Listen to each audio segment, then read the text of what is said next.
I don't know how to start this. I don't know if anyone will believe me. But I have to tell this story before it happens again. Before the house finds me again. This isn't a ghost story. It isn't about a haunted house where furniture moves or shadows creep in the corners. No. This house is alive, and it is looking for me. I know because it already found me once. I was traveling through Romania last autumn. I've always been obsessed with forgotten places, abandoned castles, ghost towns, ruins swallowed by time. There's something fascinating about places that have been left behind. That's why, when I heard about a village that doesn't exist on any map, I had to go. Locals in a small town near Cluj-Napoca told me the story over beers in a dimly lit pub. There was a village in the mountains hidden in the forests, but it disappeared. People went missing. No one goes there anymore. I asked for its name. One of the older men leaned forward, eyes serious. It has no name anymore. The forest took it back. I should have taken that as a warning. Instead, I rented a car the next morning and drove toward the mountains. My GPS didn't work the moment I left the main road. No signal, no maps. Just an old dirt path leading deep into the forest. I drove. For hours, the trees swallowing all signs of civilization.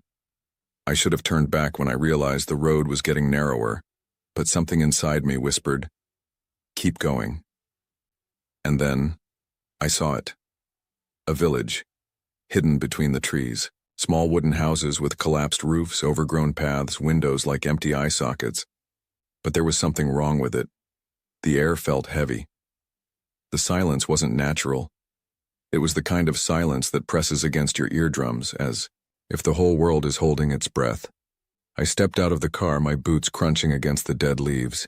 The village looked untouched, as if the people had vanished mid-step. And then I saw it. A house, larger than the rest, standing at the very end of the village. It looked newer than the others, as if it had been built after the village had been abandoned. And that's when I heard it. My name, whispered from inside the house. I should have run. Every instinct screamed at me to leave. But I didn't. I stepped forward, drawn to the only building that looked untouched by time.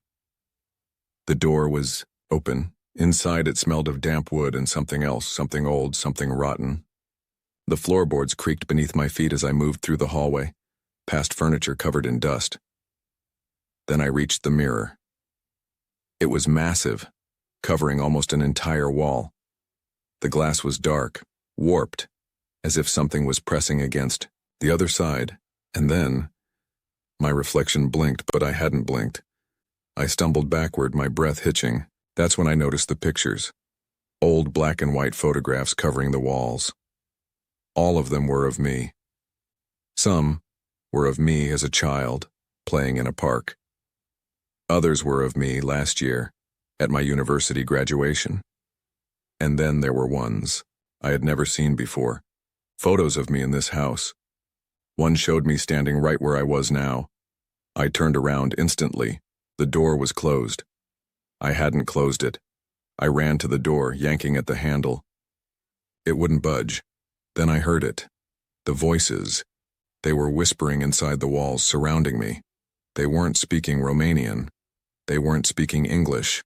The words were wrong, twisted, like they were being spoken backward. The house was breathing. The wooden beams groaned like ribs expanding. The floor felt softer, as if I was standing on something that was alive. And then I heard footsteps upstairs, heavy, slow, coming toward me. I had to get out. I turned, looking for a window, anything, when my eyes landed back on the mirror. The reflection was wrong again. I wasn't alone anymore. A tall, emaciated figure stood behind me. It had no eyes, no mouth, just a face stretched too thin, skin like aged parchment, and it smiled. Not with a mouth, it had none. It smiled with its skin, and then it reached out of the mirror. I don't remember how I got out. The next thing I knew, I was outside in my car, the engine running. The village was gone. There was nothing behind me except trees, no houses, no paths, no sign of life. I was shaking. my breath coming in ragged gasps. My camera, my bag, everything I had taken into that village was gone. I drove for hours, not stopping until I reached a hotel. I didn't sleep. The next morning, I checked my phone. I had taken photos earlier in the day before I entered the village. I opened my gallery, hands trembling, but now there was something else. A house. The house. And in the window, a figure, watching me. It didn't end there. Weeks passed, and I tried to convince myself that I had imagined it, that maybe I had hallucinated everything, until the photos started appearing.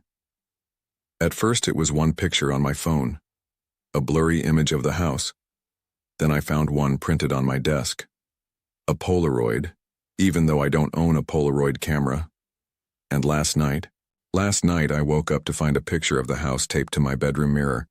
Someone had written 3 words beneath it. It knows you. It wants me back. I don't know what to do. I don't know if writing this will help, but I can feel it. Every night I hear something scratching the walls, not outside, inside, and I know one night I will close my eyes, and when I open them I will be back inside that house, and this time I won't leave. If you ever find a village that isn't on the map, if you ever see a house that looks too new, too clean, too perfect in a place that should be abandoned, do not go inside, because if you do, it will never let you go.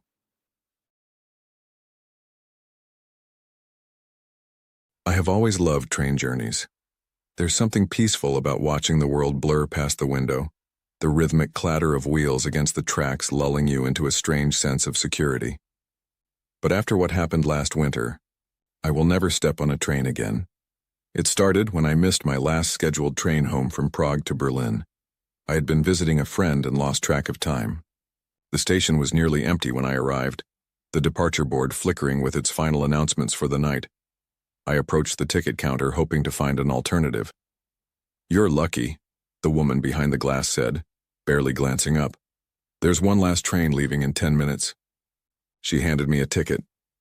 The platform number was 13. I hesitated. I had been to this station before. There was no platform 13. "The train is waiting," she said, her tone final. I should have turned back. But exhaustion won over suspicion. When I reached the platform, an old-fashioned train stood in the dim light, its black metal body covered in frost. It didn't look like any modern train I had ever seen. No logos, no signs, just an ancient soot-covered locomotive with deep rusted grooves along its surface. The doors slid open with a whisper, releasing a faint metallic scent. I stepped inside. The train was nearly empty, save for a few scattered passengers. They sat unnaturally still, dressed in old-fashioned clothing, wool coats, thick scarves, and gloves that seemed decades out of fashion. No one looked up. I took a seat near the window. Outside, the station seemed darker than before, as if the light had been sucked away. The train jolted forward with an unnatural smoothness, gliding down the tracks. That's when I noticed something disturbing. There were no mirrors in the train, no reflections on the windows, and the passengers. They weren't breathing. As the train sped into the night, I tried to ignore the suffocating silence. My phone had no signal. There was no Wi-Fi, no announcements. The windows only showed blackness. Outside, not the countryside, not cities, just void. Then a man walked down the aisle. He was tall, wearing a long, tattered overcoat. His hat cast a shadow over his face, hiding his features. But I could feel his eyes on me. He stopped beside my seat and whispered, "You shouldn't be here." My skin went ice cold. "Excuse me?" I stammered. He leaned closer. His breath smelled of rust and decay. "You need to get off now." I swallowed hard. "When is the next stop?" "There are no stops," he said. "Not for the living." I jumped up, ready to move to another carriage, but as I turned, my blood froze. The passengers were standing now. Every single one of them. Their faces were wrong, too pale, their eyes completely hollow, like empty sockets staring through me. They didn't move. They didn't blink. Then, in perfect unison, they smiled. I bolted. I ran through carriage after carriage, but they were all the same. Identical seats, the same eerie lighting, and more passengers that weren't passengers at all. Then I made the worst mistake of all. I looked outside. There was something out there, running alongside the train. A dark shape, keeping pace effortlessly, its elongated limbs stretching unnaturally with each stride. It turned its face toward me. It had no eyes, no mouth, just a featureless void. I screamed. I finally found something different. A door at the end of the last carriage. I didn't stop to think. I threw it open expecting the freezing night air. Instead, I was somewhere else. A corridor stretched endlessly, flickering candlelight illuminating damp stone walls. It smelled of earth and something rotten. Behind me, the train had vanished. Walked forward because there was no other choice. Shadows flickered along the walls, twisting and shifting, forming faces. They whispered. Some pleaded. Some wept. Others laughed, a dry, raspy sound that made my skin crawl. I kept moving. Then I saw it. A massive, ancient door, covered in scratches and dried blood. Something had tried to claw its way out. And that's when I heard the train again. The distant, rhythmic clatter of wheels. It was getting closer. Something was coming for me. I had no choice. I pushed open the door. Light blinded me.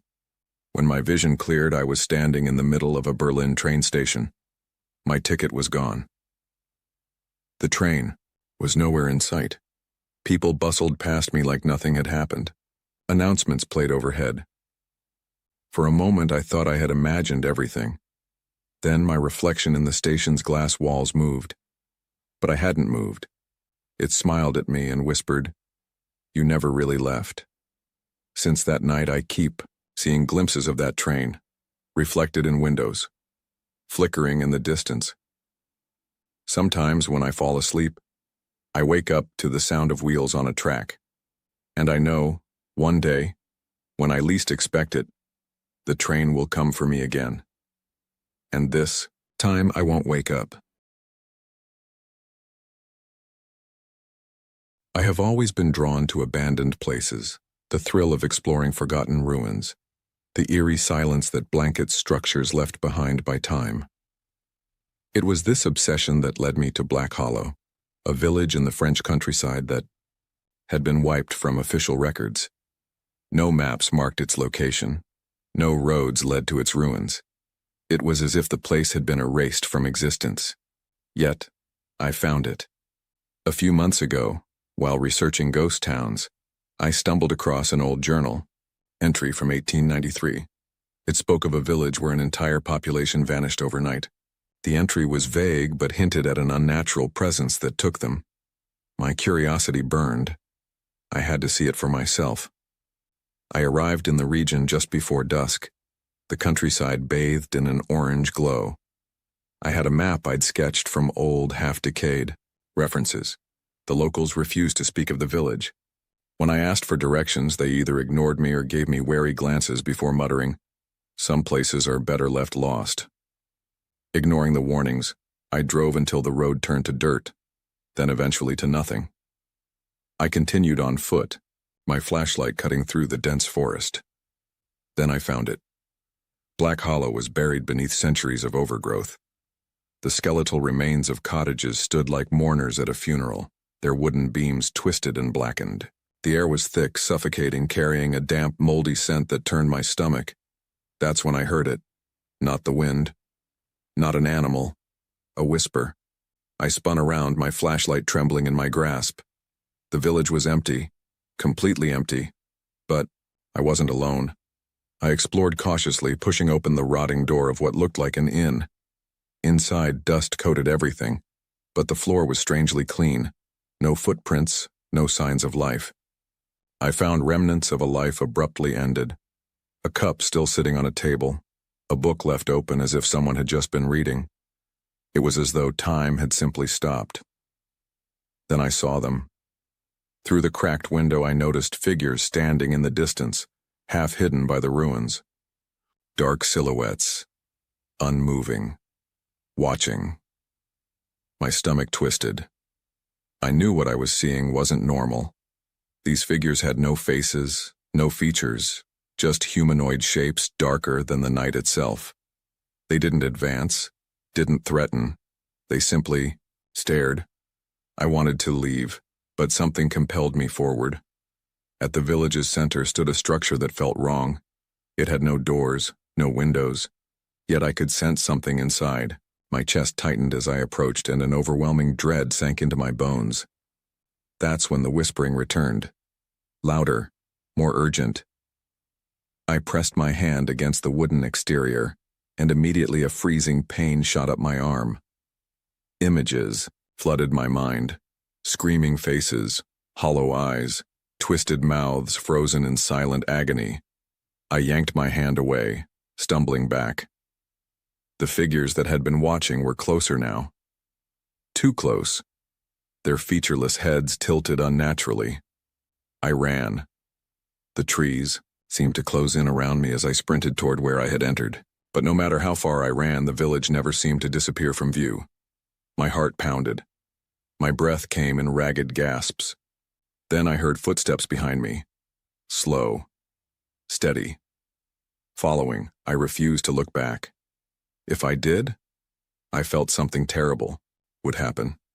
Then a hand, not human, not solid, brushed against my shoulder. Everything went black. I woke up in my car, parked on the roadside. It was morning. My clothes were damp with sweat, my hands trembling violently. Had it been a dream? A hallucination? No. On my arm, where I had touched the house, was a blackened handprint, like something had branded me. The mark burned for days. Even now, months later, I sometimes hear the whispers when I close my eyes. Black Hollow may have been forgotten by history, but it did not forget me. And I fear that one day, it will come to claim what it left behind.